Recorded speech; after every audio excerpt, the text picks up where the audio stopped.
Welcome to another opportunity to broaden your mind and learn important lessons that will help you understand how the market works and behaves. This time, we'll talk about economics and how supply and demand work in the real world. Economics is not a concept foreign to humans before the 1700s. It's just that people back then didn't give mind to what made the market tick. Trade and currencies were a vital part of economics, and this idea of economics kept the market alive.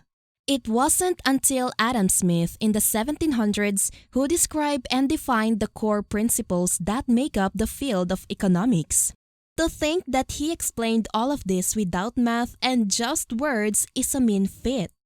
Adam Smith published these core principles in his book, The Wealth of All Nations, giving him the moniker, Father of Economics.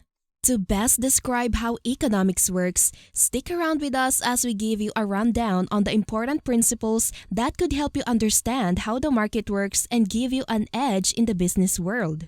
This is Capitalist Domain. Tune in and let's get economical.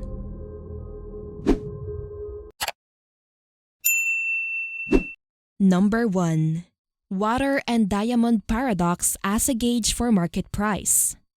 Consider water and diamonds. Nothing is more essential to existence than water. It is the foundation of all life.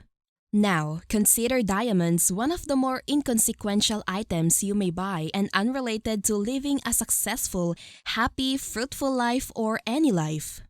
However, water is readily available for most of us and diamonds are incredibly costly. That is, we demand a lot of water, we demand fewer diamonds. We know that the supply of water is nearly endless, but the supply of diamonds, whether naturally or via the actions of various businesses, is relatively limited. Adam Smith invented the supply and demand scissors. You can't talk about demand or supply separately from each other. You must merge them if you wish to understand real-world occurrences such as that water is inexpensive and diamonds are expensive. This means that although water is useful and necessary for survival compared to diamonds, diamonds command a higher price in the market. This is applicable if you wish to know how to price a commodity you're selling. Does it go in the spectrum of necessity or is it a luxury? Number 2. Understanding trade-offs and opportunity cost. Economics studies scarcity and choice. Scarcity drives economics and choice determines its behavior in the real world. We must understand that resources are limited and this includes options or choices. In other words, what are the things you are willing to trade off to make you as well off as possible? Economics in general is all about trade-offs or opportunity costs, because the whole point of economics is that nothing is free. This is why economics is considered a dismal science. Every action or inaction costs you the opportunity to do something different instead. Let's say you buy chocolates, but you could have bought a tub of ice cream. If you buy an orange, you could have bought an apple. Everything you do has a better alternative that you could have done instead. Because of your constrained optimization, you will have to forego one thing to perform another. Choosing the better alternative maximizes your money, time, and effort and can work wonders for your business. Understanding trade-offs and opportunity costs help you practice good decision-making skills. Number 3. Understanding market equilibrium. In the context of economics, we use models that aim to describe relatively wide phenomena using a set of simplifying assumptions in the most tractable way feasible. By tractable, this means that it's easier to grasp or understand. Adam Smith derived the demand and supply model by using curves or slopes to represent each concept. There are two types. One is the demand curve and the other one is the supply curve. A demand curve, as we know it, simply illustrates the connection between the price of a commodity and how much people desire it. As a result, we infer it as a trending downhill. So people desire less of a thing at greater pricing. Let's use socks as an example. When the cost of socks rises, customers desire fewer socks. The supply curve, on the other hand, illustrates the correlation between the price of a commodity and the quantity supplied by firms. Basically, the greater the selling price, the more money you make. So you want to create more socks.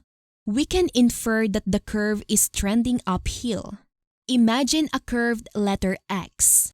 Now, when you plot these two curves together and see the point where they meet, we call it market equilibrium. Finding that sweet spot where your customers or clients are offered the bang for their buck and where you gain profit keeps you both pleased. You have to remember though that the market is malleable. Prices may change depending on inflation and you have to adjust accordingly. Remember that knowing the market equilibrium will serve as a guide and prevent you from overpricing the products that you sell, which can turn away potential customers. Number 4. Positive analysis versus normative analysis. There are two ways to analyze or question the market. One method is to apply positive analysis, which is the study of how things are. The other one is to use normative analysis, which studies of how things should be. To give you a better context of this concept, let's look at the case of an auction done on eBay during its early years. Back then, there were specific rules and policies that eBay hadn't enforced yet. And you could sell banned items such as body parts. That's right, somebody sold one of their organs and auctioned it on eBay. But before we get to that specific example, let's look at auctions first in general and why they are the perfect example of a competitive market. An auction creates demand by many individuals getting on and bidding. People that desire it the most bid the most. As a result, you get a demand curve. The greater the price, the fewer bidders there will be. The supply is the number of items for sale, let's say on eBay. People will bid until the supply and demand meet at their market equilibrium. Going back to the specific example, someone on eBay offered their kidney for auction, stating that a person only needs one kidney to live, and since they have two kidneys, they're offering one for sale. As expected, the bidding went crazy.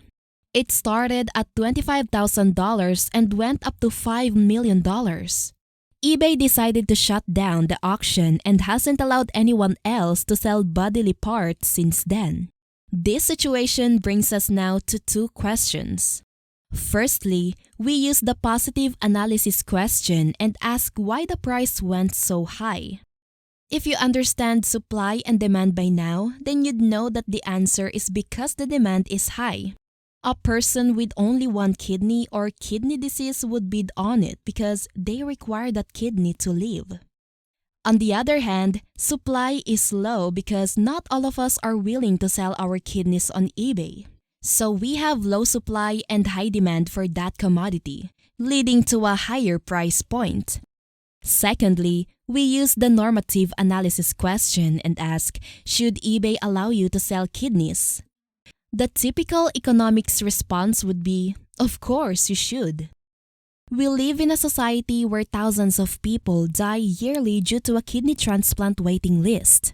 And these are folks who would gladly pay a high price to stay alive. Earning $1 million from selling kidneys might transform people's lives. This is a transaction that benefits both sides. The answer is yes, you should be able to sell your kidneys on eBay. You know that there's a big but in this type of situation. And you're right, because now this raises a lot of problems. The first type of problem is what we call market failures. This might be possible in a utopian and perfect world, but market failures are why the market doesn't work as economists think it should. That's wishful thinking. Sure, you can live with only one kidney, but do you know the odds of you living long with just one? How do you know if you're getting a legitimate kidney or not? Considerable risk of fraud could lead to more harm than good. The second type of problem has something to do with equity or fairness. Sure, there's a waiting list for a kidney transplant, but does that guarantee you priority? What if you can't afford to buy a slot on the waiting list? We would end up in a society where only the wealthy could probably get kidneys. The third type of problem has something to do with behavioral economics. This subject is where psychology comes in. Let's be realistic. Individuals do not always make judgments in the precisely reasonable, logical manner we model them. They couldn't sit down and comprehend what they were doing. And they may have sold their kidney because the need for money is more significant and health doesn't matter in the long run. In summary, we use positive analysis to keep us grounded and disciplined because it shows us objectively how things are at the present moment.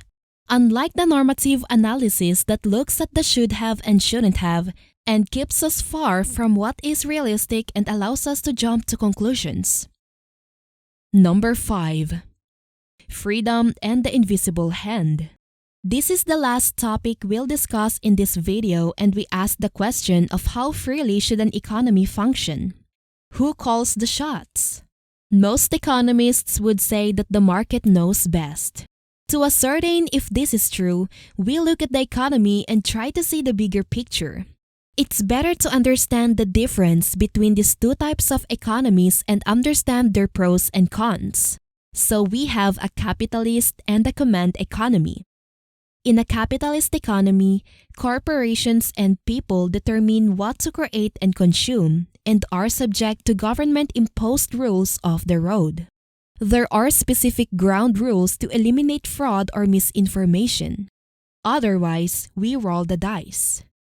Firms let customers determine what to do in some ways.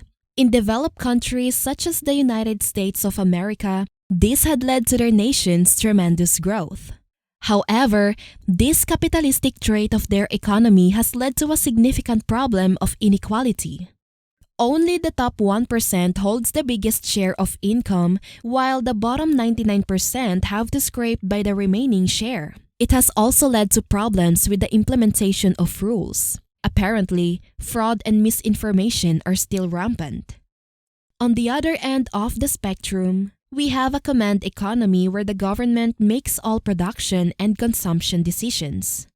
Let's say that the government declares that they will utilize this many automobiles this year. People can obtain them in some way. How do they determine where to put them? The market won't decide. The government will be in charge of allocating them. An example of this was the Soviet Union. This type of economy led to their downfall, and it was because of the problems it posed to their nation. One of the most significant problems was corruption. A command economy eliminates the checks and balances that are naturally put in place in a capitalist economy. This problem in the command economy proves Adam Smith's view to be correct, wherein he discusses an invisible hand in the capitalist economy. The invisible hand is the idea that the capitalist system will distribute goods proportionately to what people want. That's where people want to be. If the government gets it wrong, they will be angry. It will result in a less functioning economy. The invisible hand also puts the importance of firms in determining the best outcome for society.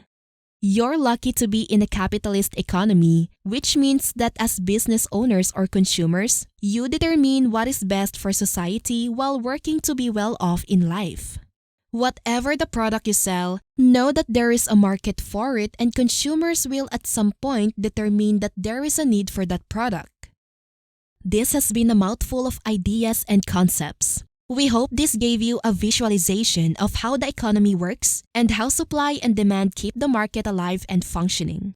We hope this gives you the edge and confidence you need to succeed in your finances and life in general. Give this video a thumbs up and like and support us for more informative videos coming in your way.